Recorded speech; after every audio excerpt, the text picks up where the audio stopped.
Olá para você que nos assiste, este é o podcast da Igreja Batista Plenitude, Palavra Plena. Sou o João Vitor, estou aqui com o Matheus, e o nosso convidado dessa ocasião é Maltos Gonçalves, membro da nossa igreja, alguém que muitos aqui na nossa cidade conhecem, uma pessoa que já nos ensinou muito. Eu mesmo me lembro do Maltos aí das conferências, teve uma conferência especial da Filadélfia. É um privilégio tê-lo aqui conosco, Maltos. Obrigado. E a gente sempre faz uma pesquisazinha a respeito do nosso convidado, e eu, por acaso, descobri que o Maltos é professor de literatura. É isso mesmo. Ele não só toca violão, veja só. Ele toca violão, ele canta. E ele não vive disso? Não dá pra viver disso, não. Bom, Maltos, conta um pouco da sua vida aí. E inclusive esse nome é um nome curioso também, né? Maltos, né? Teoria malthusiana. Vamos lá, quem é Maltos? Todos os meus irmãos têm M, então por isso Maltos. Meu pai tinha um livro de biografias e aí, como um bom livro de biografias, os sobrenomes são na frente. Então, Thomas Robert Malthus, só se observou como Carlos Magno, que é meu irmão. Sim. Aí só ficou o Magno e comigo o Malthus. Depois surgiram outros Malthus por aí também na literatura, mas não é assunto para cá. Mas o artista, ele sempre tem um nome assim, né? Que coisa. Mas foi uma escolha dos meus pais. Eu gosto bastante do meu nome. Tenho muita dificuldade por aí, mas eu gosto bastante. Hoje eu estou com 47 anos, né? Então, basicamente, eu tenho hoje quase 15 anos de caminhada com Cristo.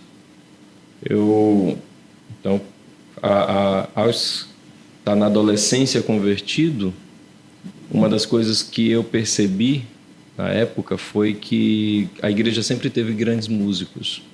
A musicalidade da igreja é um negócio histórico.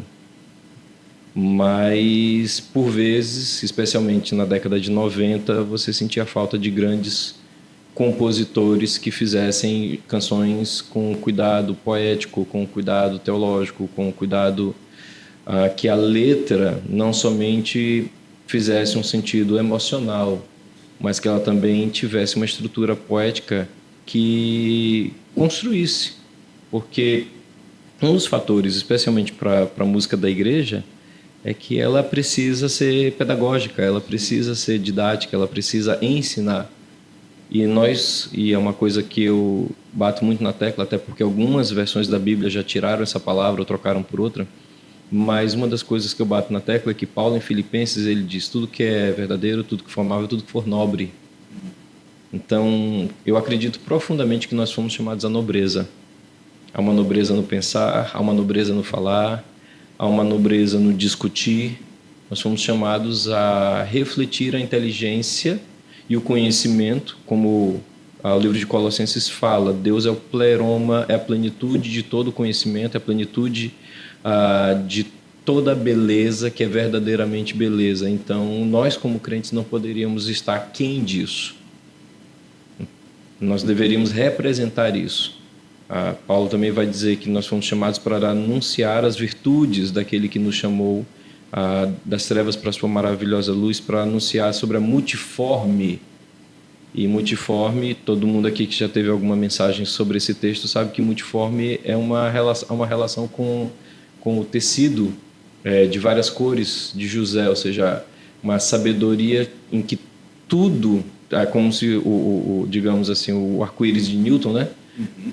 Todas as coisas que você vê no universo, elas têm o centro e a origem na sabedoria de Deus. Todas as coisas que são belas, que são verdadeiras, que são plenas, elas têm esse elemento. Tudo converge para ele. Não só converge, como se origina. Se origina. Como ele. Sim. É por isso que ele é o alfa e o ômega, por isso que ele é o início e o fim de todas as coisas. Se você não entra com esse pressuposto básico, tudo que é verdadeiro, belo, bom, amável, de boa fama, tudo que é nobre se origina dele e converge para ele, você acaba criando deuses ou razões menores para fazer essas coisas. Então, por exemplo, Muita gente vai fazer música para ganhar dinheiro. Muita gente vai fazer música para se dar bem num relacionamento. É o velho cara com seu violão.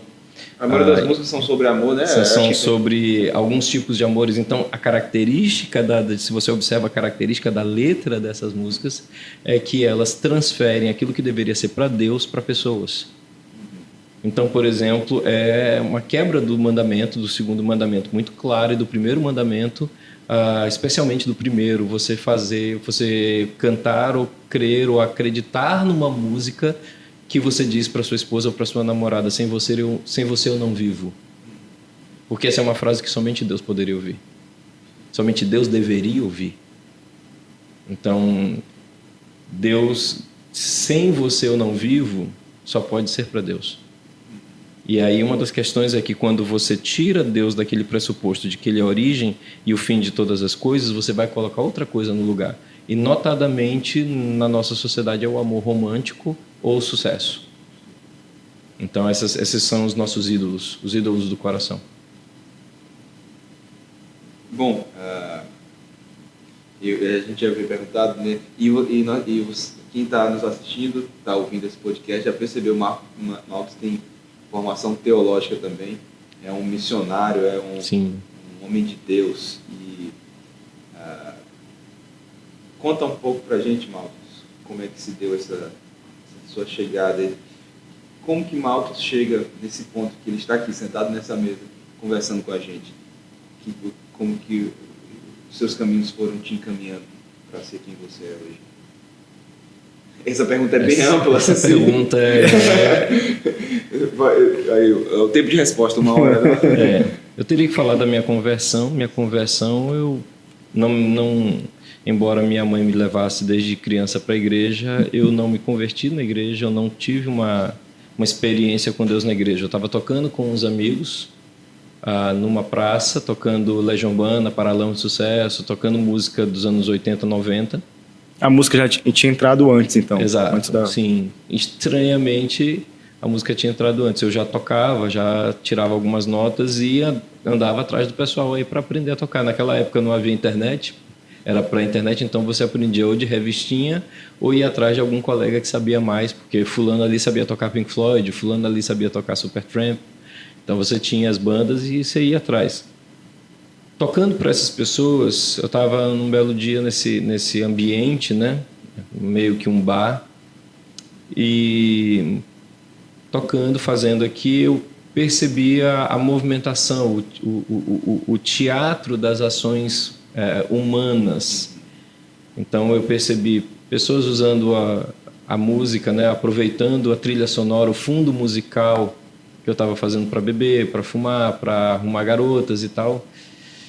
E eu voltei para casa bem tarde, eu era só um adolescente, mas naquela época se dava para fazer isso, e bastante chateado em estar com fome, estar cansado, estar cheirando a cigarro, e veio na minha cabeça muito claramente que se eu continuar nessa direção, eu vou ser para sempre trilha sonora do tipo de gente que eu desprezo. Era o que eu pensei na época, de gente que se acha muita coisa sem ser. E aí então, pela primeira aí, eu me ajoelhei ao lado da minha cama e disse: Deus, aqui eu tô, ou coloca meus dois pés ou tira meus dois pés. Eu não tenho como ficar um pé indo para a igreja e um pé fazendo as vontades de um bando de gente que só quer aprontar. O famoso crente Raimundo. Pé na igreja, eu tô no mundo. Eu nem era crente assim, mas eu ia para a igreja, né, com a minha mãe, minha família. E eu me lembro de no outro dia chegar na escola, eu tinha uns 14 anos, e o meu melhor amigo na época na escola, ele chegar e disse: ei, cadê teu violão? Porque eu levava o violão para a escola praticamente todo dia. E ele chegava para mim e dizia: e aí, cadê teu violão? Eu disse: eu não trago mais, sou crente. E eu me lembro da cara de choque dele, porque ontem eu não era. Ontem eu estava com o violão na mão cantando: era só uma menina e eu pagando pelos erros que eu nem sei se cometi, tocando a música romântica clássica que se tocava na época.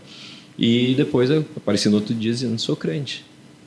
E aí ele, a resposta, o comentário dele foi muito interessante, porque ele virou para mim e disse assim: não dura 3 meses.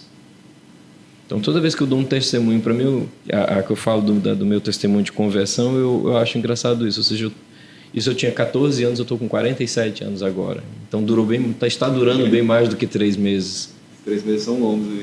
3 meses bem longos, e vai continuar até o fim da minha vida e após o fim da minha vida. Porque haverá uma outra me esperando, a verdadeira. Então, essa é a razão pela qual eu entendo que Deus me colocou aí. Deus me chamou para amar a palavra dele em Teresa, e usar aquilo que eu sei, aquilo que eu tenho para entender a palavra dele. E uma das necessidades imensas do nosso país, não sei se vocês viram, mas acredito que vocês viram, que surgiu basicamente ontem, uma reportagem dizendo que pela primeira vez na história nós temos mais brasileiros não leitores do que leitores. Então nós estamos num processo de, se antes já era ruim, ao que tudo indica vai ficar pior. Porque isso a igreja está dentro desse contexto. A igreja está dentro desse contexto. A igreja está dentro desse contexto. E detalhe, em todas as pesquisas, se fazem por amostragem, a igreja ainda ganha. Porque a média de leitura do brasileiro médio é 1,5 livro para 2,5 livros. Em título de comparação, a média do argentino é 14 livros por ano, a média do francês é 17 livros por ano, a média do dinamarquês é 24 livros por ano. Nós somos entre 1,5 e 2,5. Ou seja, já estamos caindo nessa faixa, enquanto a média do evangélico, fora a Bíblia, é 7 livros, 8, porque nós temos um grupo que realmente ama a leitura. E isso se revela muito claramente. Nós somos o grupo que mais incorreu em mudança social por conta da educação. Uhum. De lugares muito pobres chegarem, encontrarem a igreja, e a igreja servir de forma a transformar a realidade daquele local, fazendo com que, às vezes, não a primeira geração, mas a segunda geração fosse a primeira geração a ir à escola, a primeira geração a ir à faculdade. Eu sou da primeira geração da minha família a ter mestrado, a caminhar para doutorado, enquanto meus pais não terminaram o ensino médio. Eu acho que minha mãe terminou já adulta, meus avós, nada. Então, você vê uma transformação que o Evangelho dá. Porque o Evangelho diz, olha, você precisa aprender a ler, mas você não pode aprender simplesmente a ler, como a gente fala, o analfabetismo funcional, que é, eu sei ler, mas eu não entendo o que eu estou falando. Porque ler a Bíblia não é apenas ler a Bíblia, é entendê-la, é chegar ao ponto de que as verdades dela falem contigo numa leitura pessoal. E a maioria dos brasileiros não tem mais essa capacidade, está perdendo. E, Maltz, inversamente proporcional a isso, o tempo gasto em redes sociais ele vai aumentando, né? A leitura de livros vai diminuindo e o uso de redes sociais vai aumentando. No Brasil, se não me engano, a gente conversou sobre isso, né? É segundo ou terceiro no ranking dos que mais utilizam as redes sociais. Tu acha que isso tem relação? Não, já está comprovado. Já está comprovado que tem. Lançou agora em português, em julho desse ano, de 2024, um livro chamado Geração Ansiosa, de um psicólogo, Jonathan Haidt. Esse livro é essencial para a gente entender que 3 coisas básicas. Você quer destruir o seu filho, dê um celular para ele. Hoje, se você perguntar para mim, sendo bem sério aqui, para aqueles que estão assistindo, eu diria o seguinte: eu olho um adolescente de 11, 12 anos com celular, eu estou vendo esse adolescente com uma cânula de cocaína. Sim. Um tubinho de cocaína bem aqui. Para mim, o efeito que isso causará no cérebro desse rapaz é exatamente o mesmo efeito, a mesma bomba de dopamina, o mesmo desligamento social, a mesma sensação, ou a busca da sensação idealizadora de um mundo que ele não quer lidar e quer correr para um mundo falso. Então você tem elementos, gatilhos que estão sendo criados sobre uma mente que ainda está se formando. Eu sou absolutamente convicto com uma decisão pessoal na minha casa, A minha filha, quem aqui é da igreja sabe, a minha filha tem 15 anos, ela não tem celular. Ela tem a primeira rede social profissional dela agora. O meu filho também não tem celular. Nós decidimos que eles não teriam. Estamos pensando agora que ela vai fazer 16 anos, ela tem o primeiro celular dela e nós ainda vamos ver quais redes sociais ela vai utilizar.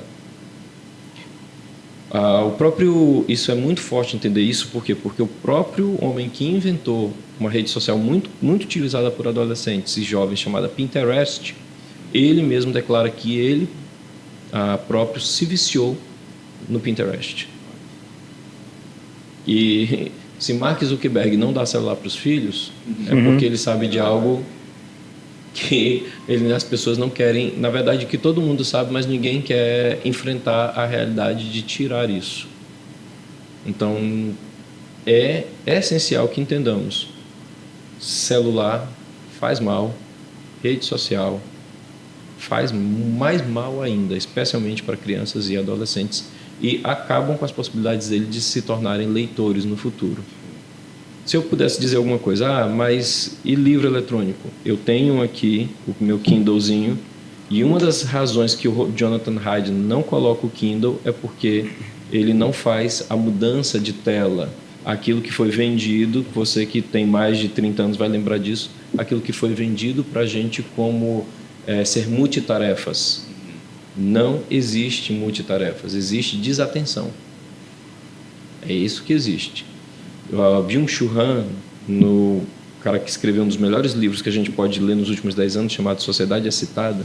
Não Sociedade Excitada, é o do cansaço. Sociedade do Cansaço. Sociedade Excitada é outro sobre o domínio das sensações.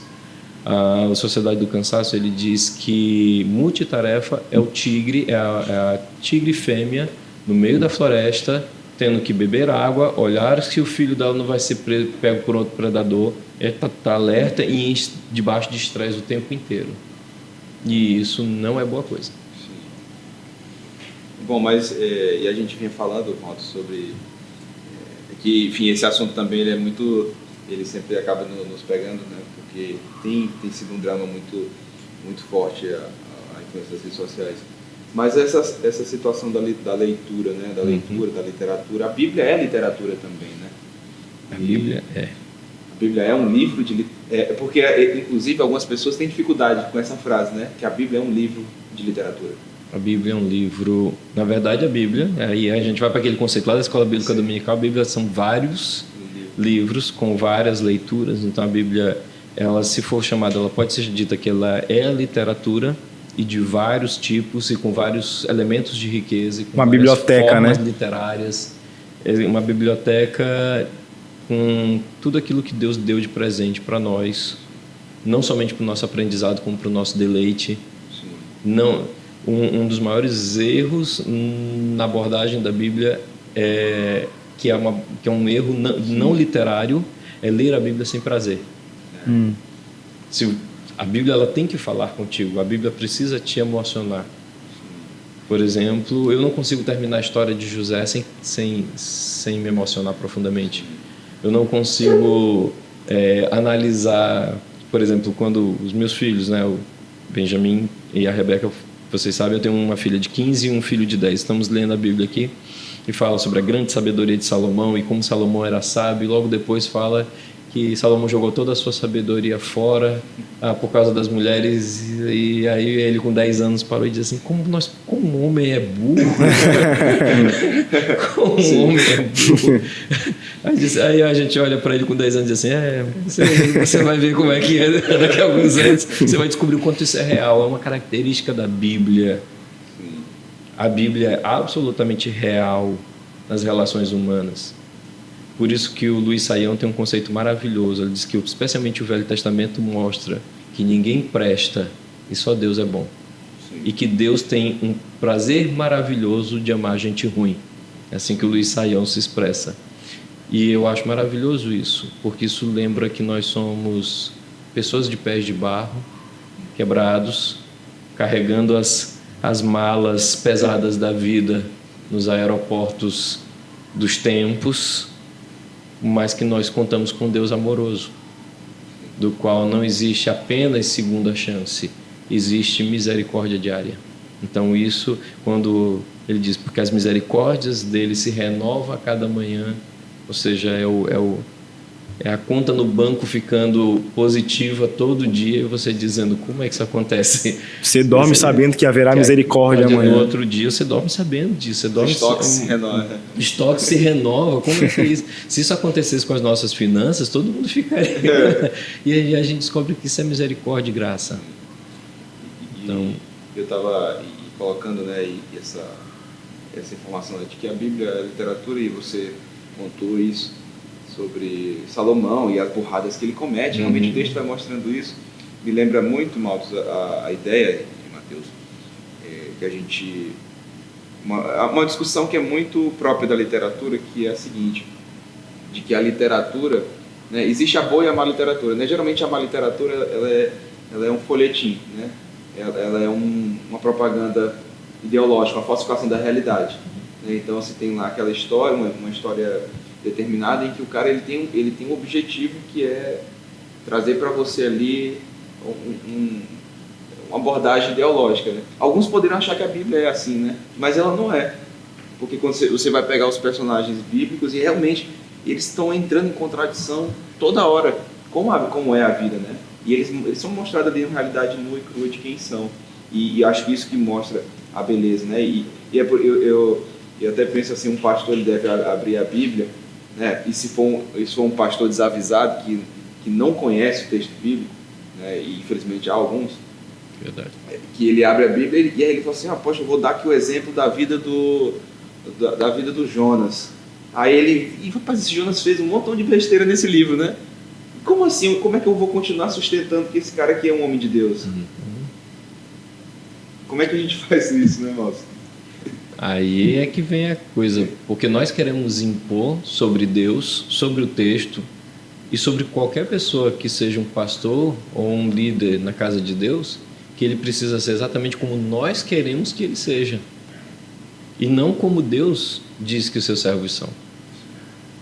Isso, ou seja, nós temos uma péssima mania de impormos sobre Deus uma das maiores carnalidades que existe, porque carnalidade não é apenas o desejo do elemento físico, carnalidade também são os nossos desejos emocionais, e um dos nossos desejos emocionais mais carnais são as nossas idealizações. Vocês precisam ser como eu quero que vocês sejam. Uma das primeiras características disso é que você vira acusador dos seus próprios irmãos.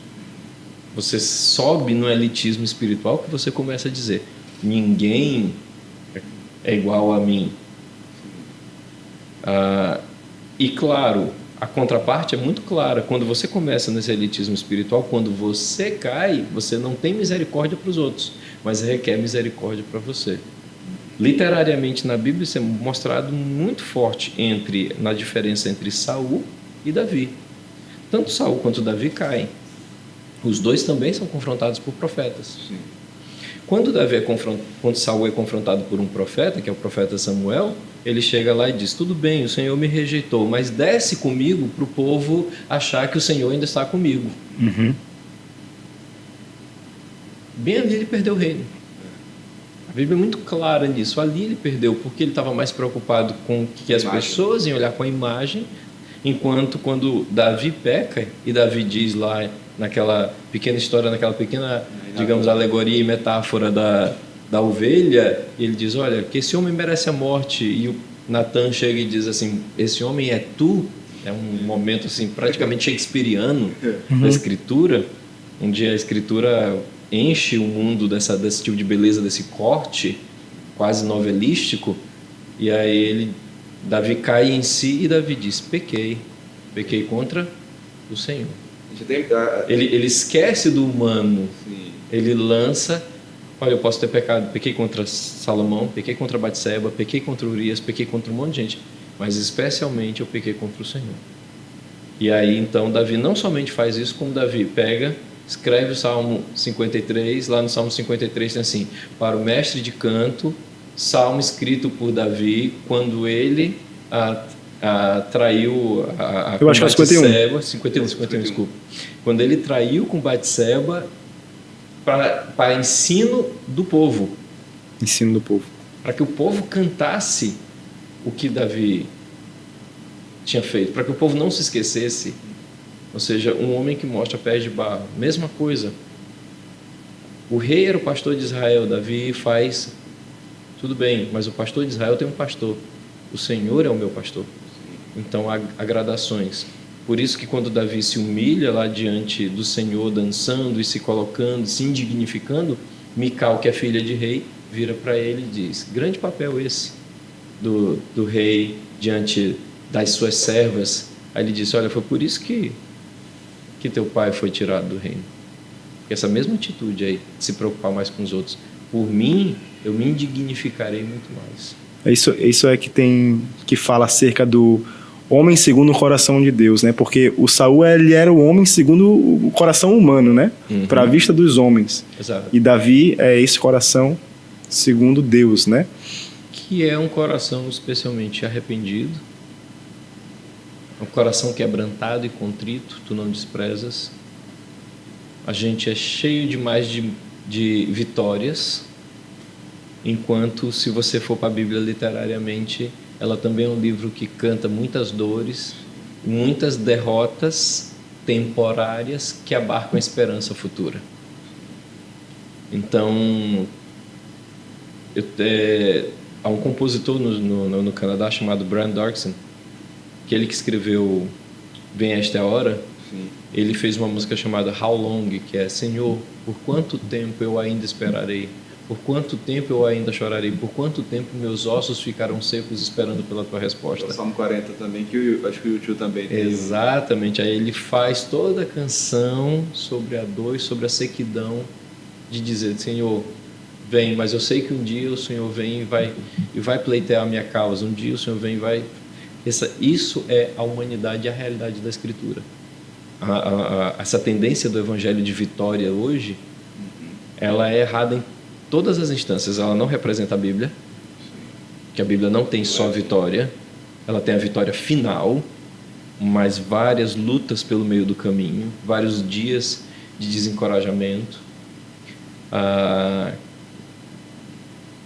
E eu, conversando com a minha esposa, a gente passando épocas muito difíceis na vida, aí uma vez a gente conversando, a gente disse: isso foi porque nós fizemos uma oração, e a nossa oração foi: Senhor, que os nossos filhos sejam mais piedosos do que nós fomos.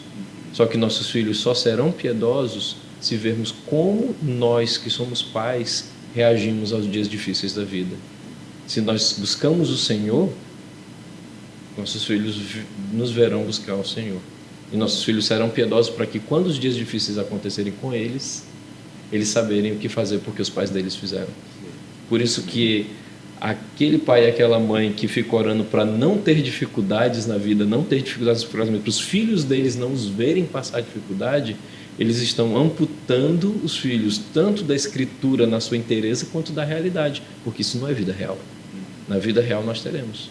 E essa coisa da realidade é o que torna, às vezes, né? Porque quando alguém diz assim, que eu tinha dito há pouco, né, que muitas pessoas têm dificuldade em entender que a Bíblia é um livro, que são vários livros literários, né? As pessoas dizem: não, porque literatura é fantasia, é ficção.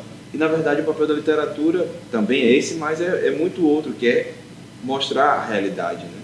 Então, se a gente entende e percebe isso, a gente vai entender que a Bíblia, se você consegue se relacionar com a Bíblia entendendo o seu papel literário, você vai entender que, na verdade, na Bíblia você vai encontrar a realidade e não uma historinha de sucesso de alguém, né? Não, exatamente. Você vai encontrar a realidade. Você vai encontrar biografias, histórias reais, e você vai encontrar histórias que são, a gente chamaria de ficção, ou seja, que dentro dessa ficção há tanto ou mais realidade que uma história real.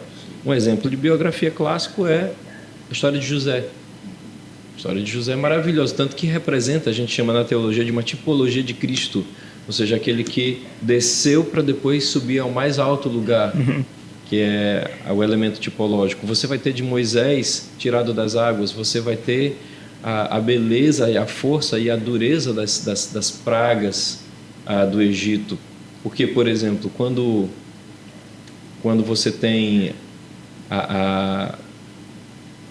os finais, né? Uma das belezas, por exemplo, na relação lá em Êxodo, é que os filhos, o faraó estava mexendo com Israel. O rei do Egito estava mexendo com Israel. E Israel era chamado de primogênito, meu primogênito, Israel, meu primogênito. Então Deus julga o Egito dizendo: vocês mexeram no meu primogênito, eu vou mexer nos primogênitos de vocês. Vocês afogaram meus primogênitos, eu afogarei vocês. Porque, se você se lembra, a punição sobre os bebês israelitas era pegá-los, levá-los ao rio e afogá-los. Por isso Moisés é tão importante, porque ele é tirado do rio e depois os carros e os cavalos de Faraó são afogados. Ou seja, Deus faz um fechamento completo na história, na narrativa do Êxodo, dizendo: olha, vocês estão vendo? Não brinquem com os meus primogênitos. Vocês afogaram meus primogênitos, os campeões de vocês, os primogênitos de vocês se perderão também. E o Evangelho de Mateus, ele faz até uma releitura dessa história do Êxodo de Moisés, né? Em toda a forma como Mateus ele vai estruturar o seu evangelho, ele sempre tem esses paralelos lá, né? Em Jesus, ao sair da água, já ir para o deserto, e de sair do deserto, subir no monte, revivendo a história de Moisés no Êxodo, e né? as referências, né? Do Egito chamei meu filho. Sim. Então você tem esse aspecto, porque Jesus também vai cumprir a profecia de Moisés, que é: depois de mim haverá um profeta que é o profeta que havia de vir, né? Que João Batista pergunta depois: você é o profeta que haveria de vir? Mas essa é a parte real. E a parte ficcional, onde é que ela tem, aonde ela nos fala da realidade? Um exemplo é a história do bom samaritano. A história do bom samaritano, ela é aquilo que a gente chama de ficção. Conta-se, ou do semeador, conta-se a história de alguém que se fez algo, mas essa história tem um cunho de realidade tão séria que ela em si carrega o germe de toda a estrutura bíblica. A parábola do semeador, ela tem elementos que carregam toda a estrutura. Eu costumo lembrar para as pessoas o seguinte, para a gente ver como literariamente a Bíblia cresce aos nossos olhos. Você tem na Bíblia 2 exílios, ou seja, 2 escravidões. A primeira escravidão, o primeiro exílio do Egito. A segunda escravidão, a de Babilônia. Você descobre que Babilônia chega a ser pior do que o Egito. Por quê? Porque quando eles voltam de Babilônia, volta só um remanescente, porque grande parte preferiu ficar lá. Aí a pergunta literária que você faz: o que fez com que essas pessoas preferissem ficar em Babilônia do que voltar para a terra?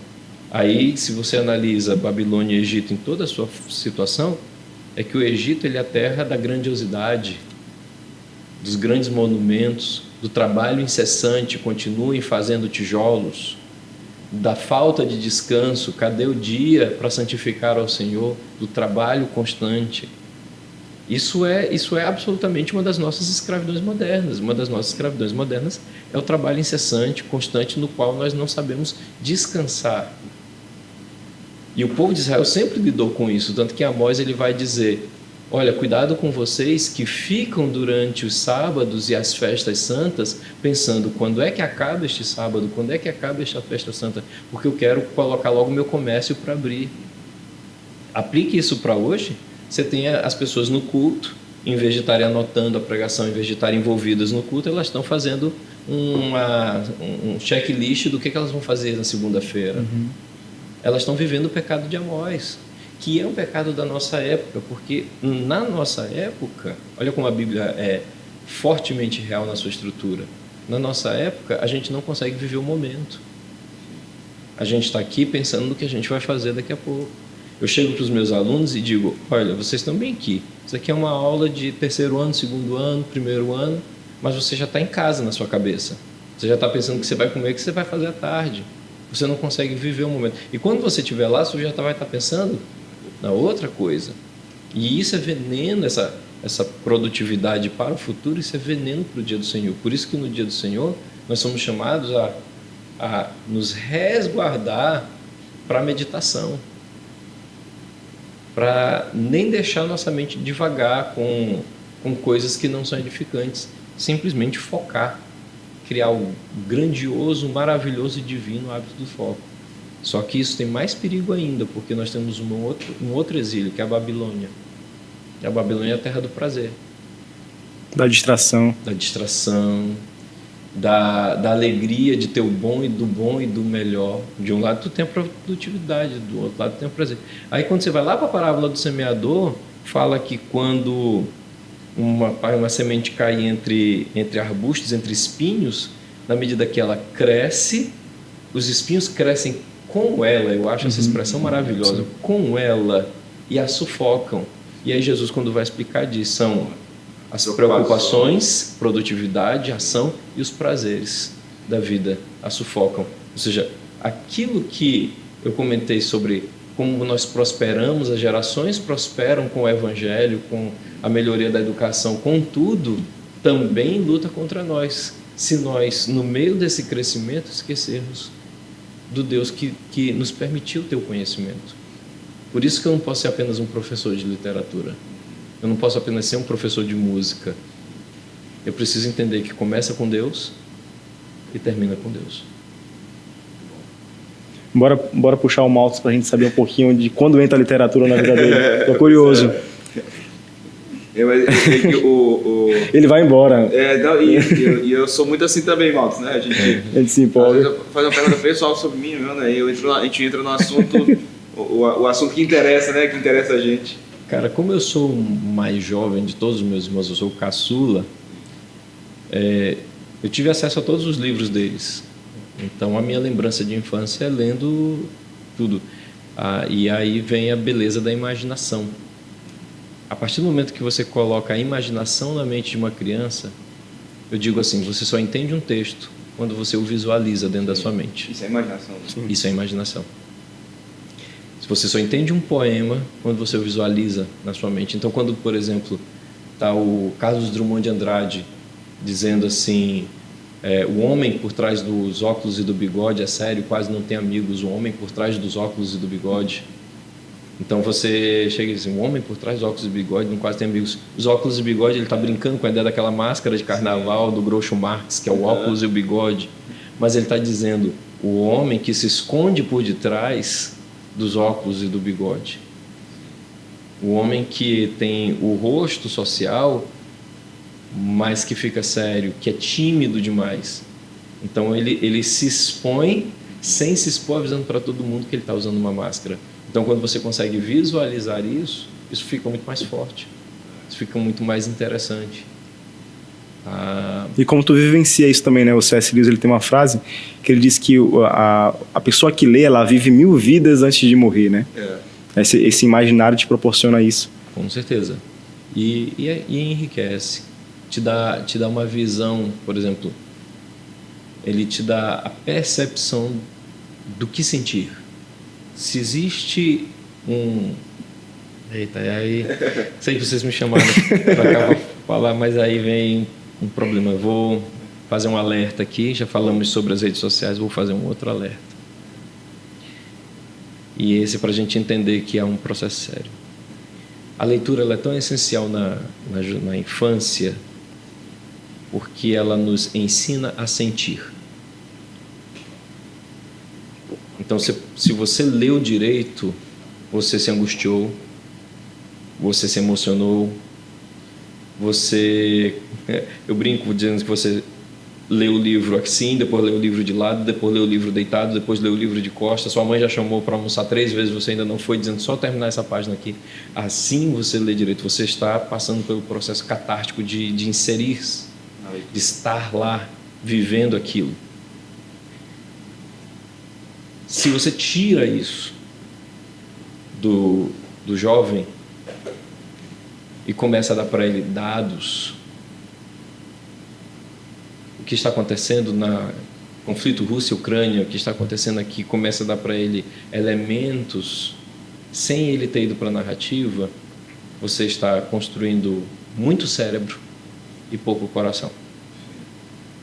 Ou eu digo que nós estamos construindo gênios psicopatas, no sentido, eu sei que a psicopatia, tecnicamente, é um processo que a pessoa nasce com aquilo, mas eu estou dizendo nós criamos gênios sem empatia. Uma pessoa dessensibilizada, né? Dessensibilizada. E aí você não se espanta com o fato de inúmeros profissionais geniais estarem cometendo horrores morais, médicos, advogados cometendo horrores morais. Por quê? Porque eles são profundamente geniais na hora de fazer um concurso, de botar uma prova, defender uma questão diante do júri. Mas quando você procura, cadê o homem por detrás disso? Ele não foi construído, ele não foi criado, porque ele não pegou a narrativa. Vamos transformar isso na nossa leitura da Bíblia. O que você acha de uma igreja que ama as regras de Paulo do Novo Testamento? Não faça isso, não faça aquilo, não faça aquilo outro, mas rejeita as histórias do Antigo Testamento. Rejeita ver o caminho de Deus na graça em cada uma das coisas do Antigo Testamento. As brigas de Jacó com Esaú, o fato de que Jacó era um pai omisso, foi um pai omisso em vários momentos, fazendo preferência tão clara a José e não aos irmãos dele. Como era aquela família se estruturava daquele jeito. Então, aquilo dali deixa de existir na mente da pessoa. Por isso, eu sou um profundo crítico do sistema educacional brasileiro, especialmente daquilo que é chamado de Enem. O Enem é uma criação espúria. O Enem é uma prova governamental, podia ser refeita. Aqui dá um corte, viu? Aqui vai dar um corte. O Enem é uma prova que podia ser refeita.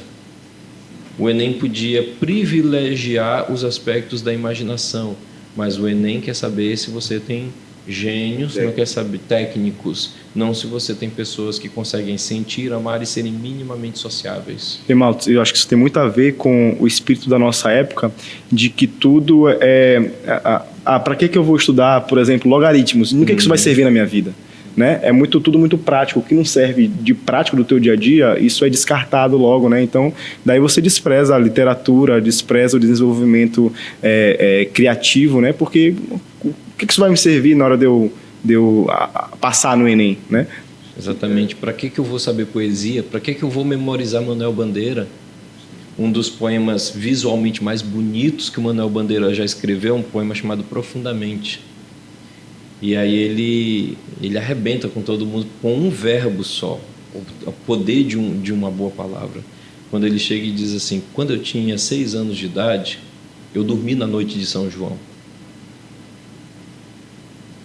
Quando eu acordei no meio da noite, todo mundo já tinha ido dormir, um balão voava lá no final, um trem passava. Onde estavam todos? Onde estavam todos que até ainda agora riam, brincavam? Estavam todos deitados, estavam todos dormindo profundamente. Aí tem uma estanza, que é aquela paradinha, aí ele diz assim: hoje não ouço mais as vozes daquela época, mamãe, papai, Nhonhô Tomásio, onde estão todos? Estão todos deitados, estão todos dormindo profundamente. A pequena mudança de um verbo do tempo passado para o tempo presente já faz com que deitados, dormindo e profundamente signifiquem coisas completamente diferentes do que significavam na primeira fase. A Bíblia tem essa riqueza. Sim. A poesia também. Então, quando a pessoa não consegue ver mais isso, por causa da praticidade, aí eu vou te dizer uma coisa, ela começa a dizer que essas coisas são inúteis. E a primeira coisa que uma sociedade que começa a achar o belo inútil é que essa sociedade começa a matar bebês. Porque bebês são belos, mas são inúteis. A gente sempre pensa nos extremos, né? Uhum. De algum modo, por exemplo, o nazismo foi isso, né? Exatamente. Na verdade, o nazismo foi a própria loucura por uma forma de beleza que rejeitasse qualquer humanidade. O nazismo é a rejeição da humanidade. E aí você tem isso. Por isso que o nazismo também rejeita Deus. Porque Deus não precisa ser útil para ser Deus. Úteis são uns. Se eu te chamar de uma pessoa útil, você pode dar na minha cara, porque úteis são instrumentos, úteis são ferramentas. Um copo é útil. Não, uma pessoa, ela é imagem e semelhança de Deus. Ela é maravilhosa por existir. Exatamente. Aí, por isso que as pessoas chegam para você com tantas dores na igreja e elas precisam ser lembradas dessa força aqui que a Escritura tem. Por quê? Porque a pessoa chega na igreja dizendo: eu quero ser alguém, que significa basicamente: eu quero saber a minha utilidade nesse mundo. E você diz para ela: não, Quando Deus decretou teu nome antes da existência do tempo e do universo, você ali já era alguém. Você já era considerado maravilhoso e amado. Pronto.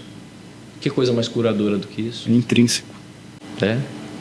Isso está muito no campo da narrativa, né, de algum modo. Exatamente. Aí transforma a Bíblia no livro, um livro de autoajuda mesmo, né? Exatamente. No Aí manual. você vai encontrar ele ali, a Bíblia foi escrita por um empreendedor de palco qualquer, né? E tem um palavrão no título dela, e aí você transforma a Bíblia nisso, né? Infelizmente. Aí. Eu acho que, se não me engano, é o Tim Keller, que ele fala que, falando sobre secularismo, né, que o secularismo ele não é tirar Deus da jogada, né, mas ele é usar Deus desse jeito, para os teus fins, né, usar Deus, usar a Bíblia, usar a igreja para o teu próprio benefício, né. Deus está até lá, mas é para te servir do jeito que tu quer. Eu gosto muito das expressões que a própria Bíblia usa. A Bíblia diz: aquele que tem fome, aquele que tem sede.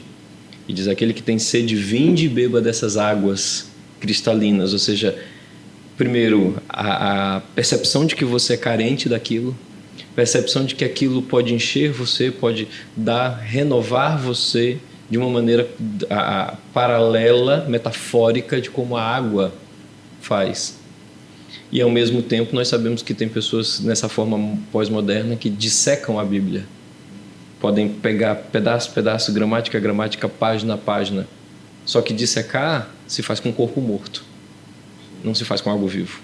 Muito bom. Então, para nós, não é válido dissecar a Bíblia. Para nós, é válido sentar e lutar com a Bíblia, por exemplo. E pegar os textos difíceis, textos chamados difíceis, e fazer aquilo que um próprio pregador puritano dizia. Quando eu fui ler a Bíblia, Spurgeon também dizia isso, encontrei vários erros, todos eles em mim. Então, permitir com que o diálogo, porque a função literária do texto é dialogar contigo, ele chegue, alcance e comova e transforme e abra a mente.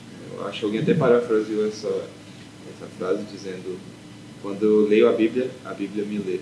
Exato, exatamente. E chegar a conclusões brutais.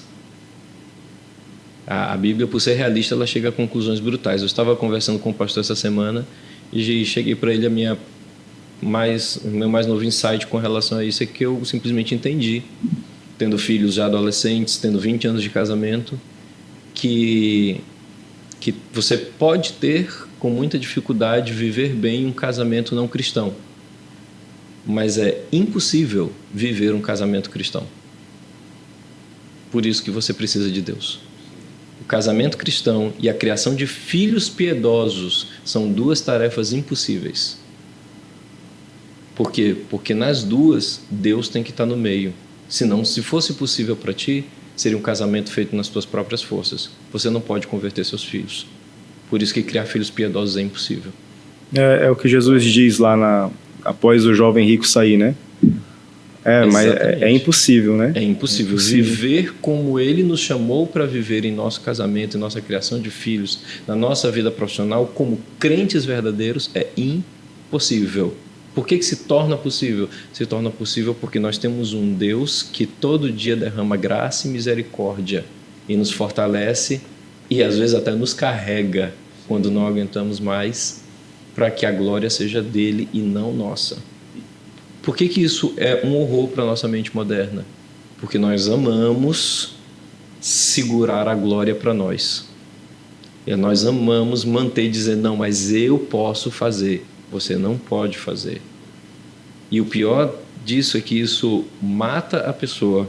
Um pregador canadense chamado Dan Wilt, ele fala uma frase que eu gosto muito. Ele diz que glória é que nem radiação. Se você segurar muito, muito tempo, ela vai te matar. Você tem que dar glória a quem aguenta receber glória.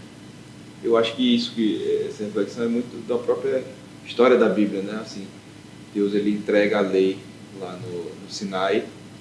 E aí a gente pensa, se você tem uma leitura apressada, que ali Deus está dando a lei, e ali tudo vai se resolver. Deus deu a lei, acabou.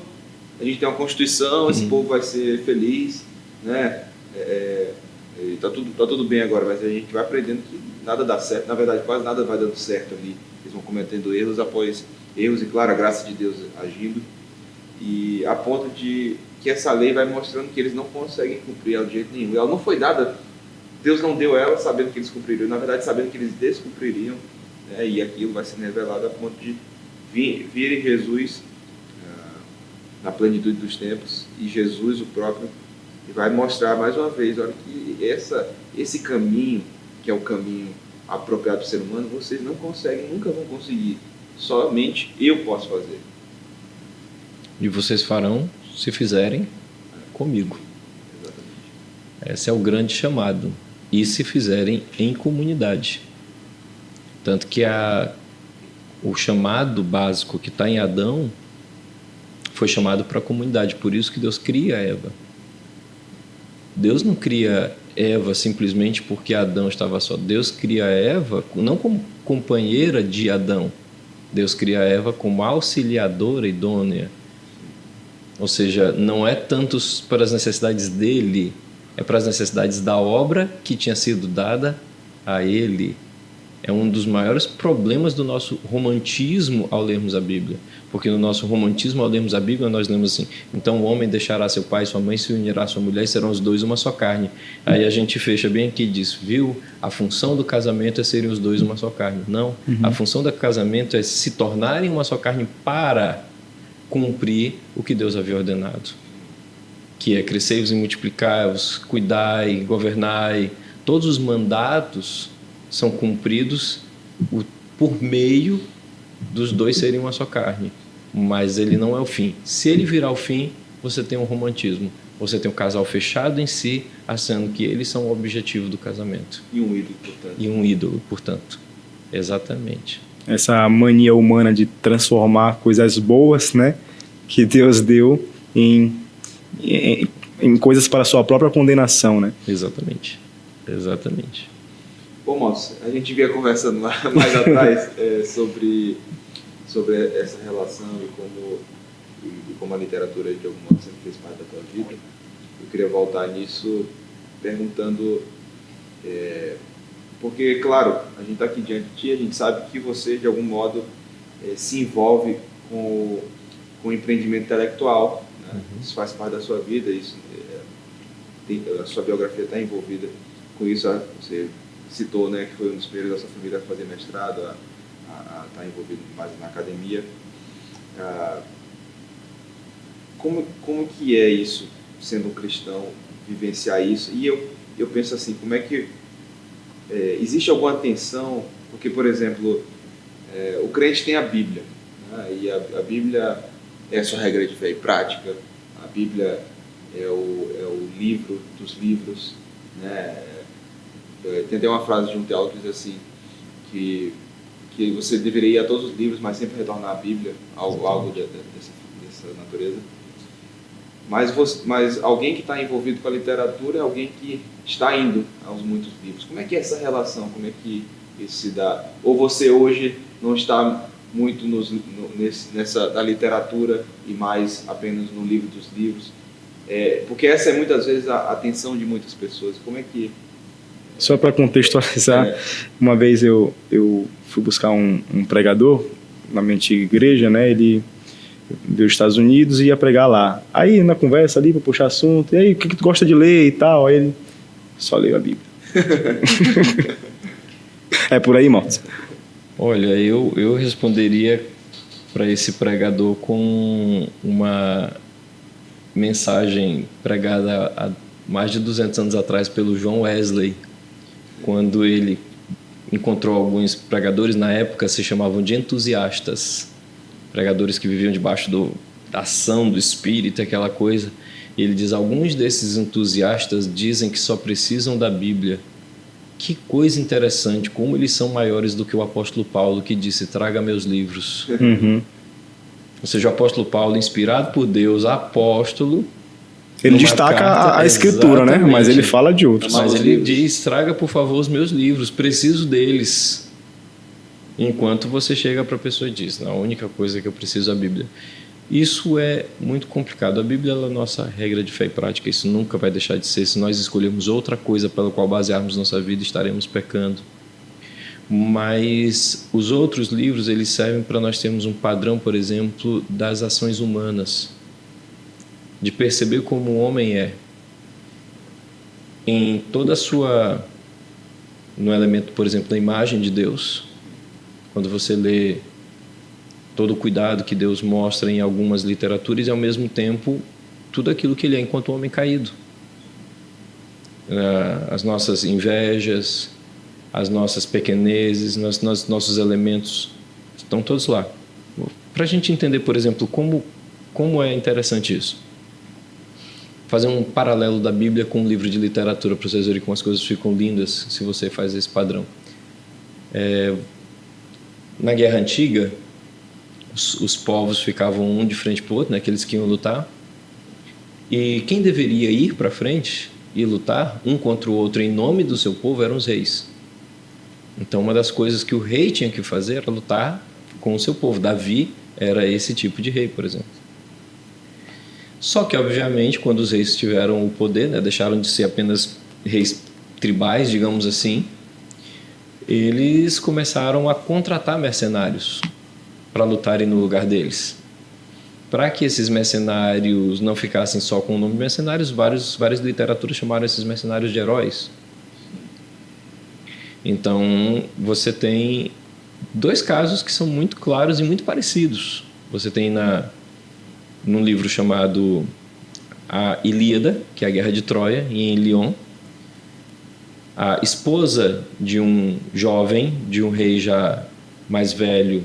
Então, sempre aquela coisa do casamento que não deveria ter acontecido, que é Helena, a esposa de Menelau.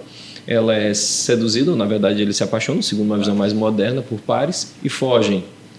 Menelau fica louco de ciúme, desonrado, não é só o ciúme, a desonra naquela época valia muito, e aí chama Agamenon descobre que é bom para, olha o elemento político aí, que é bom para unir os aqueus naquela luta, e bota todo mundo em cima da dor do irmão.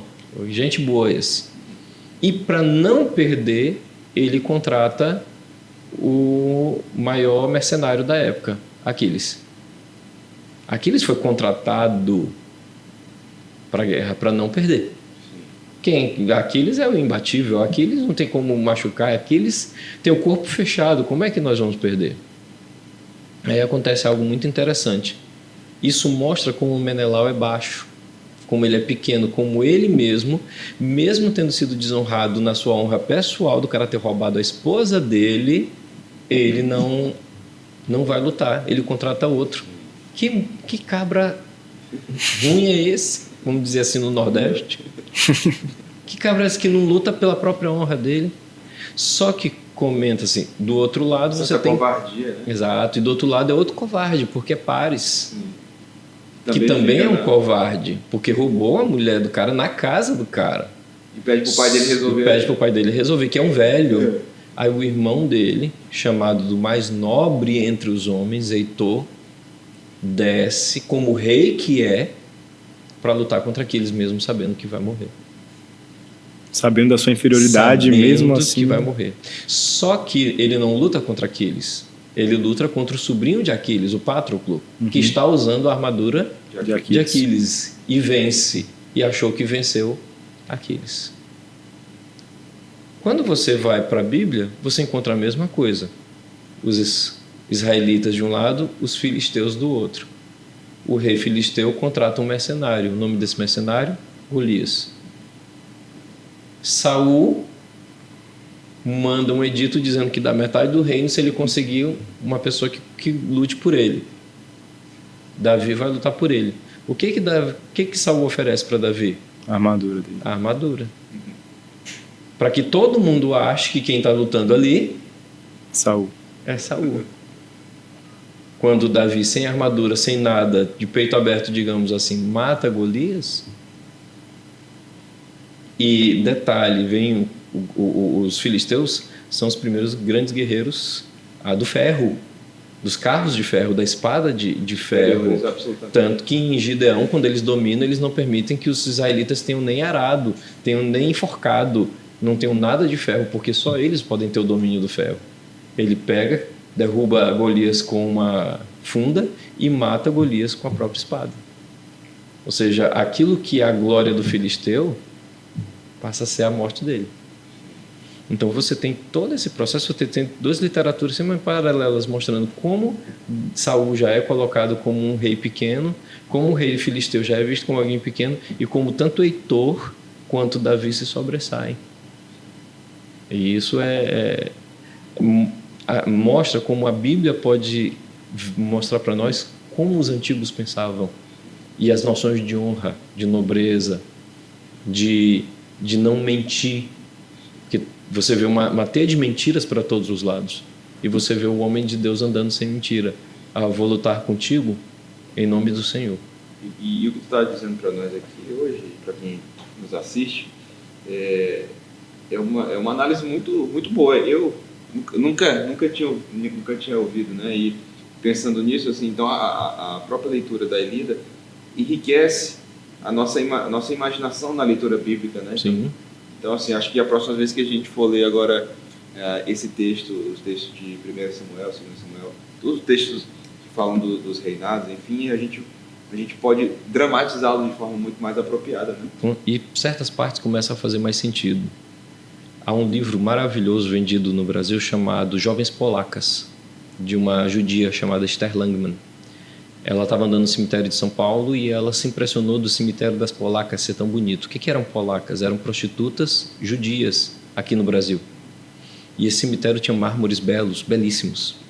Aí ela descobriu que o quê?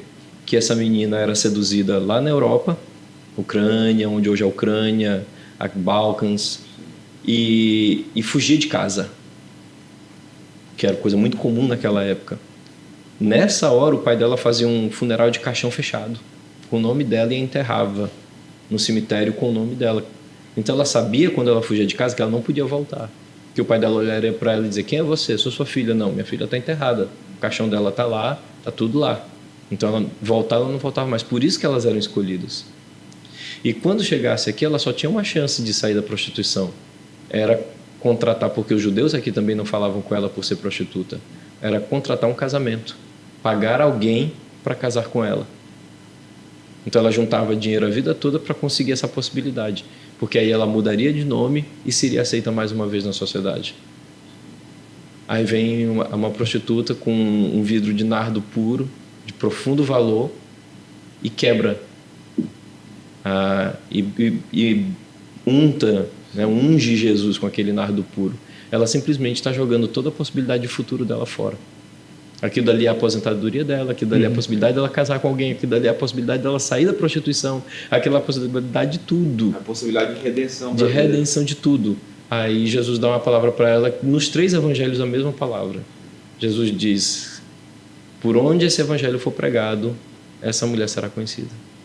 Glória a Deus. Ou seja, ela não vai ser esquecida. Ela não será esquecida, como muitas outras foram. Ela pode não ter tido família, ela pode não ter redimido o nome dela por meio de um casamento, mas ela será lembrada até o fim. E isso mostra, esse compromisso com a literatura, mostra que isso para o cristão é um compromisso com a própria Escritura, né? De Com você consegui-la compreender melhor, né? Jesus mesmo diz que, quando ele é desafiado lá pelos fariseus acerca de qual o maior dos mandamentos, ele fala: amar a Deus de todo o teu coração, de toda a tua alma, de todo o teu, da tua mente, né, de todo o teu intelecto. E é um compromisso que ele parece que está se perdendo, né, no meio da igreja. Tu tem essa percepção de que as pessoas estão menos engajadas em crescer intelectualmente para compreender melhor a Escritura? Isso é uma situação tão complicada, porque nós sofremos essa crise até mesmo nas músicas que nós cantamos. O Adson vai ter essa crise como nosso ministro de louvor, entre o que está tocando hoje e o que realmente pode encher tanto o coração quanto a mente das pessoas. Porque fazer um acorde bonito que vá fazer alguém chorar, ou dar um arrepio, ou ter alguma resposta emocional / física, isso é uma coisa. Mas fazer a pessoa, por meio da música, perceber a glória de um Deus que pelos olhos da nossa fé, os olhos da imaginação você consegue ver, então aí que você poesia, tem, que é o elemento poético, aí você tem. Quando você, por exemplo, caso as pessoas que estão nos assistindo, caso você não conheça, vá hoje no YouTube, assim que terminar aqui, e procure Estênio Márcio. Tapeceiro, grande artista, vai fazendo o seu trabalho. E aí depois, minha vida é obra de tapeçaria. Ou seja, é o processo todo da construção da tapeçaria. E aí você tem a poesia sendo usada para isso. O fim de tarde no portão, ou quando ele diz assim, descansa mestre, a casa é tua, já tranquei porta e janela para a rua. Aí ele assim, dormiu, me deixou me falando só, dormiu tão pesado, fazia dó. Qual era, mestre, esse sonho teu? Sonhas como um homem, sonhas como Deus, sonhas com a glória que tinhas com o Pai na cruz, na luz, ou sonhas com a cruz? Então, eu tenho que me segurar para não me emocionar, porque isso é um próprio jogo da imaginação. E o uso de antinomias, o uso de antíteses, o presente, isso, né? Passado. Isso é um recurso maravilhoso. Tem tecnistas que vão achar que isso é... Ah, não, mas isso não está na Bíblia. É o mundo entrando no mundo. Não tem... Aí... Mas um dia eu vi meus pecados e vi sobre mim o castigo da lei. Em Jesus me escondi. Isso é poético, só se entende poeticamente. Ninguém se esconder em Jesus não pode ser algo literal. Você se esconde num lugar fechado, é um lugar. Mas nós entendemos que Jesus é, sim, aquele que nos guarda. E aí você tem. E a literatura poética, ela está presente na Bíblia em vários momentos, né? Com uma beleza assim. Nós servimos a um Deus que é um Deus poeta, né? Com certeza, e nós precisamos ser poéticos, até mesmo para falar com as pessoas, porque a nossa mente precisa. Você pega, por exemplo, o Peregrino. Que coisa mais poética que o Peregrino? As imagens, a imagística do Peregrino é puro Shakespeare. É a mesma categoria de criação. Quando você pega as cartas do Samuel Rutherford, eu estava falando para minha filha hoje. O Shakespeare e o John Bunyan, acho que deve ser uns. O Shakespeare é um pouco menos. O Shakespeare já pegou a sociedade elizabetana, mas o Shakespeare foi muito longa a produção dele. Então ele pega tanto o classicismo como o maneirismo e chega até o barroco na última obra dele, que é A Tempestade. E aí ele já está no limite do barroco. Cervantes já está escrevendo Don Quixote. Camões já morreu, já tinha escrito os Lusíadas em 1580. Em 1610, 1612 já é toda a Revolução Puritana. Então, poucos anos. Então, quando você encontra esses caras, Samuel Rutherford, eu estava comentando com a minha filha, dizendo assim, filha, ele escreveu várias cartas para os membros da igreja dele porque estava tendo uma praga. Eu li muito na época do Covid. E teve uma das moças lá, das senhoras da igreja dele, que perdeu 4 filhos. E, claro, despencou, né? E numa das cartas mais bonitas ele diz assim, olha, cada dia não é um dia mais sem eles, é um dia mais próximo para reencontrar com eles. Está mais próximo o dia do reencontro do que maior o dia da partida. Então, quando você... Aí é o quê? É uma mente voltada para Deus e pensando, não, coisa é diferente aqui. Muito bom. E aí? Tem muita coisa que eu encho pra Nós estamos em quanto tempo? Já temos 1 hora de episódio. 1h10, mas 1h10. Mas esses 10 minutos de... Isso, Pronto, vocês já estão na decisão de nunca mais vir, já. Não, isso vai voltar muitas vezes aí, mano. Eu acho que a gente poderia, para finalizar, a gente ir para um sentido de como que o cristão pode elencar suas literaturas, né? A gente pedir dicas. Sim.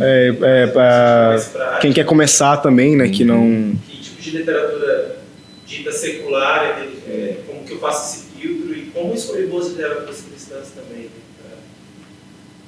Okay. Mas ele tem que fazer a pergunta. Sim. Bom, Maltz, a gente queria ouvir uma palavra sua sobre que livros um cristão deve ler. Na verdade, assim, essa lista seria infinita, mas que dicas você daria de leitura?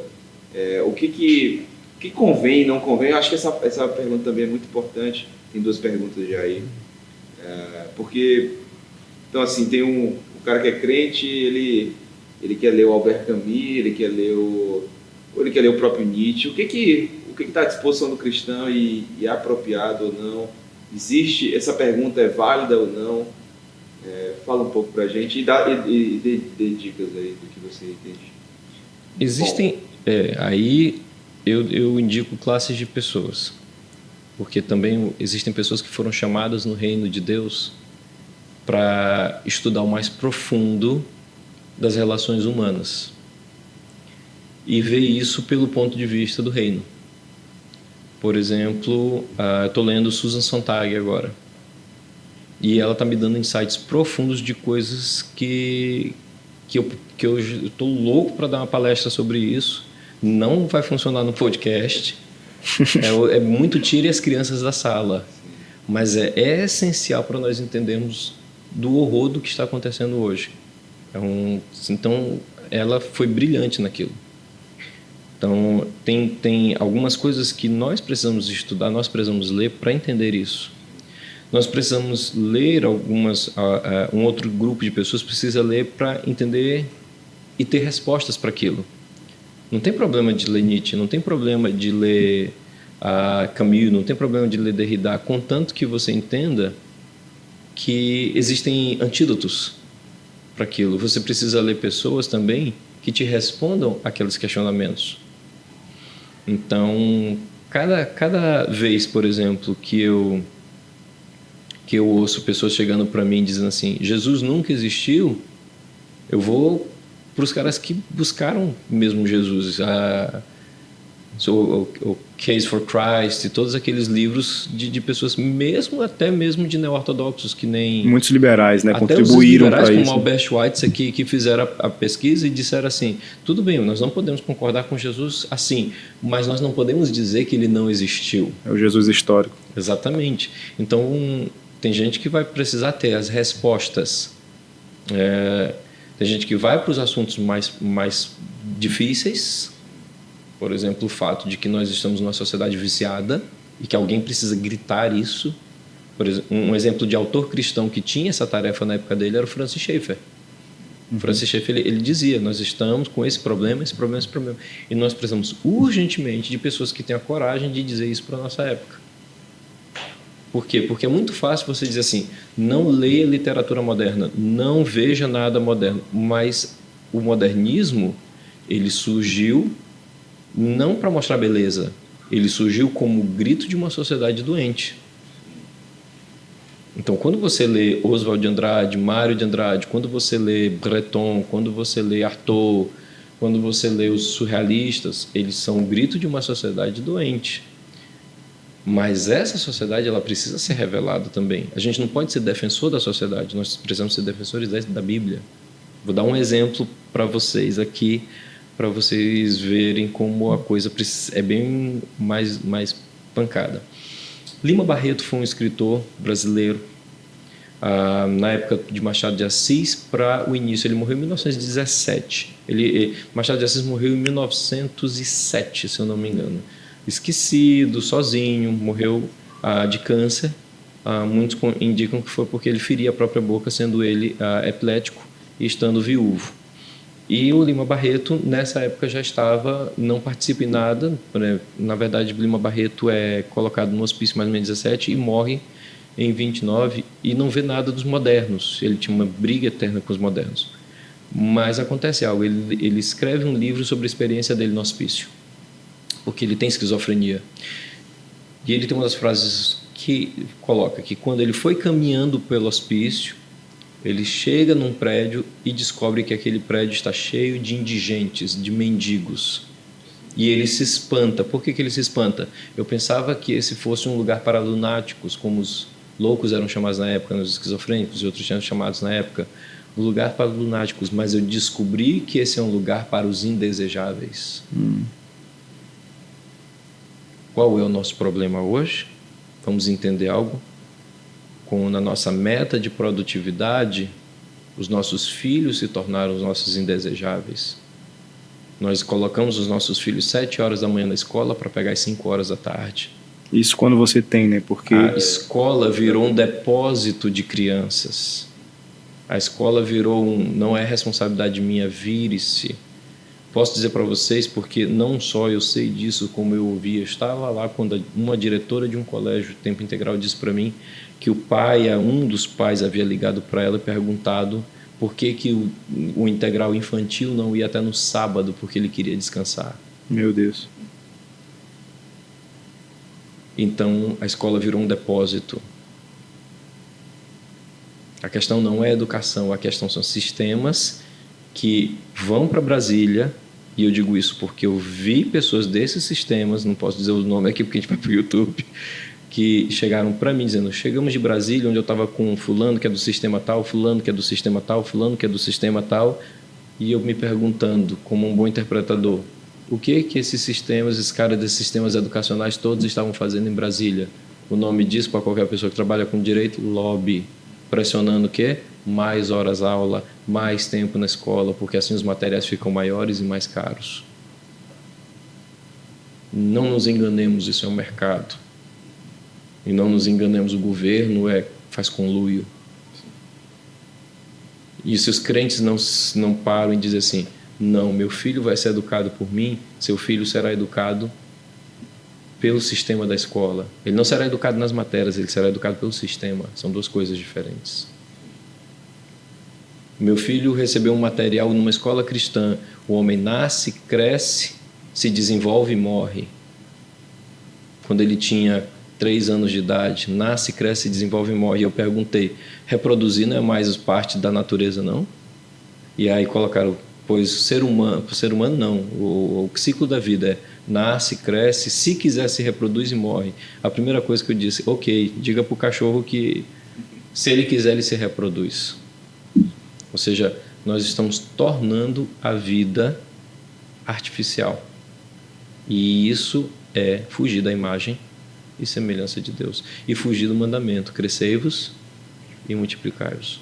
E o problema é que você cria toda uma geração que vai ler a Bíblia a partir desses pressupostos, né? Exatamente. E se você não tiver pessoas cristãs que estão escrevendo, compondo, criando, né, para a cultura, porque acho que tem um livro do Pedro Dutti que ele fala sobre isso, que a gente lê a Bíblia a partir da nossa própria cultura, né? E se a gente não estiver influenciando a cultura, a gente está atrapalhando o evangelismo mais tarde, né? Sim, com certeza. É igual você pega a literatura inglesa do século XIX, era uma. Século XXI. Não dá nem para dizer que é o mesmo país, mas... Com certeza. Não é um outro país, é uma outra coisa. É aquela coisa meio do... Nenhum homem toma banho, é Heráclito. Sim. Não dá para tomar banho no mesmo rio, na mesma água. Enfaticamente não é e nem tem como. Mas a gente... Se dizer que o Lima Barreto, ele te coloca para pensar nessa situação. Exatamente, de que nós adoramos guardar, separar os indesejáveis. Em que isso é um problema para nós? Eu cheguei numa igreja em que as crianças eram separadas logo no início do culto dos seus pais. Elas não assistiam culto público. Um dos nossos costumes aqui é que no culto da manhã as crianças ficam até na mensagem, porque elas precisam aprender a cultuar, elas precisam aprender a estar com os pais, elas precisam aprender com os pais a perguntar, pai, qual foi a palavra que o pastor falou? A procurar na Bíblia, abrir a Bíblia junto com os pais. Se seu filho não está cantando, você vire para ele e diga, cante. Ah, mas ele não quer. Não existe querer, é uma ordem, cante ao Senhor. Nem todo dia eu quero cantar ao Senhor, mas Deus diz para mim, cante. E eu preciso entender, meu filho também tem dias que ele não quer me obedecer, e eu digo para ele, obedeça. Bem que cada ordem de cantar na Bíblia não tem nenhuma que é convite ao canto. Todas são convocações. Uhum. Amanhã é sábado sagrado do Senhor, é o dia do Senhor. Então não existe essa história de, não estou com vontade de ir para a igreja. A Bíblia não diz isso, sobre tua vontade ou minha vontade de querer ou não alguma coisa. A Bíblia fala que é um mandamento. Não deixemos de reunirmos, como é costume de alguns. Quando falo alguns, e você tem esse costume, está dizendo que você não é da parte boa, não. Então, quando nós lemos com honestidade, aquela honestidade brutal que eu falei, nós vamos ver tanto a literatura quanto a Bíblia num prisma que nós vamos obedecer. Então, tem gente chamada a ver coisas mais pesadas, que nessas que eu estava falando, tipo do Lima Barreto. Tem gente que é chamada a ler coisas difíceis, que é só ler um Antídoto. Você vai ler Nietzsche, tudo bem, mas leia depois algum bom teólogo. Leia o próprio Tim Keller, leia Francis Schaeffer, leia... Tá? Eu gosto, mesmo o cara tendo algumas dificuldades com teologia, porque ninguém vai concordar completamente com a teologia do outro, isso daí não tem. Leia um Piper. O último livro do Piper sobre Apocalipse, maravilhoso. E aí você vai para os clássicos. E cada época tem seus clássicos. Você vai ler Jane Austen, você vai ler Lucano, você vai ler Heródoto. Então, listas na internet tem as centenas. O que não falta é livro que a gente pode usar, não somente para entender melhor a escritura, como para nos tornarmos pessoas mais nobres, como também para termos alegria, de nos sentirmos bem, de aprendermos com um bom livro. E às vezes esses livros eles mostram para a gente, né, Malta, uma realidade, a própria realidade espiritual, porque assim, a gente conta nos dedos os filmes, porque hoje acaba que o filme ele se tornou eu vou dizer algo aqui que é controverso, mas que ele ocupou o lugar do livro, o filme, né, nas conversas, e os filmes hoje eles mostram muito, por exemplo, um ser humano que ele não tem dimensão religiosa. Quantos filmes mostram a dimensão religiosa do homem? Sim. Pouquíssimos. Na verdade, nem que não mostram, mas mostram uma religiosidade que é secularizada, né? Quando mostra um cara que é assim, é um babaca. Né? Quando mostra um crente, por exemplo, geralmente é um babaca. E aí eu lembro que um tempo desse, uns anos atrás, eu comprei o Moby Dick, né? E eu nunca tinha lido, não tinha referência muito do respeito do Moby Dick. Quando eu ia passando as páginas, lendo o livro, e eu percebi o quanto aquele protagonista ele estava envolvido em dilemas teológicos, em dilemas espirituais. Eu falei assim, caramba, nunca ninguém me disse que Moby Dick é um livro cristão. E Moby Dick não é um livro cristão. Não mas, na verdade, Moby Dick está cheio de reflexões que são reflexões teológicas. Né? Então, isso eu falei, caramba, eu não sabia disso, quantos não sabem disso e quantos não poderiam estar se valendo de leituras assim para, claro, para sua reflexão e, portanto, para sua edificação, né, posterior. Não há como fugir da escritura. A nossa sociedade ocidental, ela é criada em literatura, em arte, em cultura, em cima da escritura.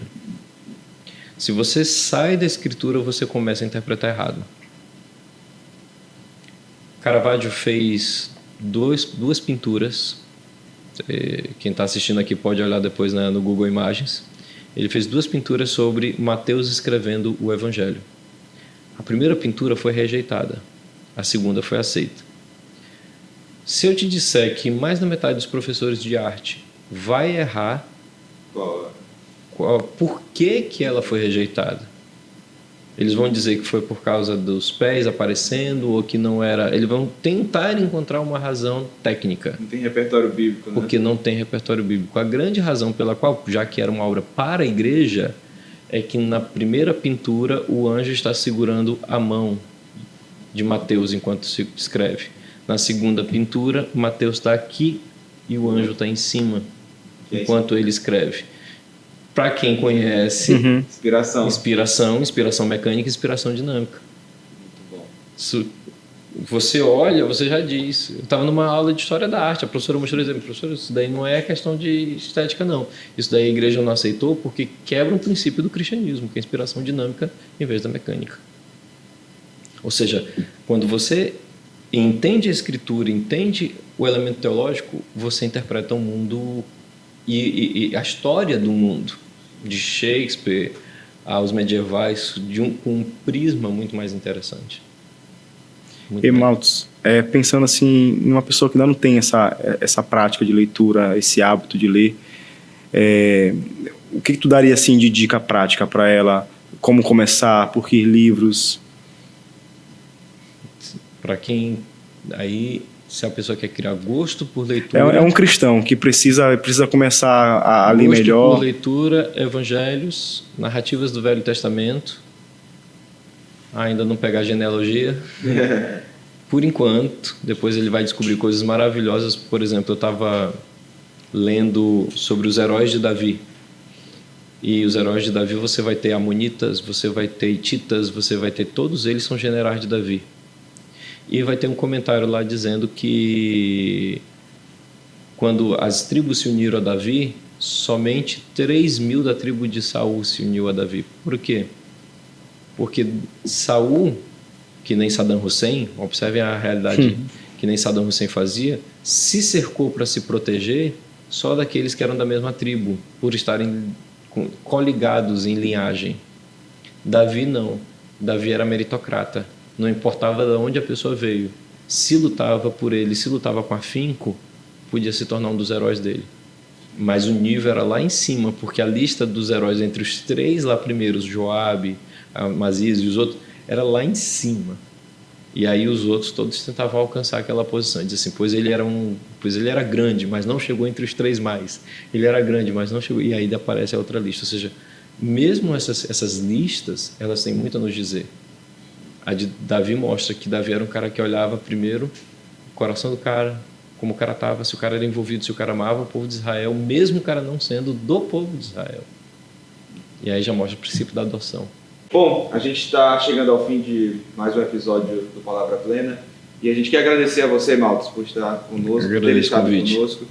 E já fica o convite renovado para você estar mais uma vez conosco. Com certeza. Se a gente fosse abrir aqui cada uma das abas que se a gente fosse estender as abas que nós abrimos aqui, das conversas, das reflexões, né, isso teríamos aí pelo menos uns 10 episódios de tanto conteúdo que tem nos enriqueceu aqui nessa ocasião. Maltos, como é que a gente pode te achar na internet? O que o Maltos está fazendo por aí? Eu tenho uma relação de amor e ódio com o Instagram, né? Mas eu tenho um perfil lá no Instagram para que as pessoas possam encontrar maltos.mus, né? Para que as pessoas possam encontrar o link do site. Aí no site você tem meio que uma central, tá lá no perfil do Instagram, você olha lá Maltos, canva.site, e lá tem uma central onde estão os vídeos do YouTube, onde estão os textos que eu escrevo sempre no Substack, onde estão também os livros que eu tenho à venda. Tenho publicado alguns livros, tem um agora que eu recomendo por demais, não é porque é meu, mas porque foi um projeto que até hoje eu tenho muita alegria de ter feito, que é uma devocional para a época do Advento. Como temos falado muito em secularismo, podemos dizer que as pessoas só estão se lembrando, estão sendo lembradas do Natal no dia 25. Então, a gente fez uma devocional para todo o mês de dezembro, para a pessoa ir crescendo, todo dia uma meditação, todo dia uma música, todo dia uma meditação e uma música relacionada àquela meditação. O link lá para você ouvir a música no YouTube e a letra no PDF. Então você tem lá no site essa devocional para o Advento. E nós podemos dar treinamento nas igrejas, falo muito sobre a teologia da música, falo muito sobre teologia da cultura. E as coisas que nós não podemos falar aqui, nesses treinamentos podem ser falados. Pessoal, o Maltos é um irmão multifacetado. Então ele estava aqui, a gente conversou de literatura, conversou de teologia. Maltos também tem muito a contribuir na música, enfim, em N assuntos. Então ele, como eu já bem disse, né, ele vai retornar aqui outras vezes para conversar sobre muitos assuntos. Você ia concluir? Então, aí é o que eu tenho. Vocês podem ir lá encontrar e se alguém quiser ouvir mais, é só entrar em contato com a gente. Lá tem todos no site, no Instagram, tem todos os jeitinhos de contactar com a gente. Maltos, mais uma vez, muito obrigado. Nada. Muito obrigado também a você que esteve conosco até aqui. Quero pedir que você curta, comente, diga como esse episódio te abençoou, compartilhe também, faça chegar em outras pessoas e que Deus te abençoe.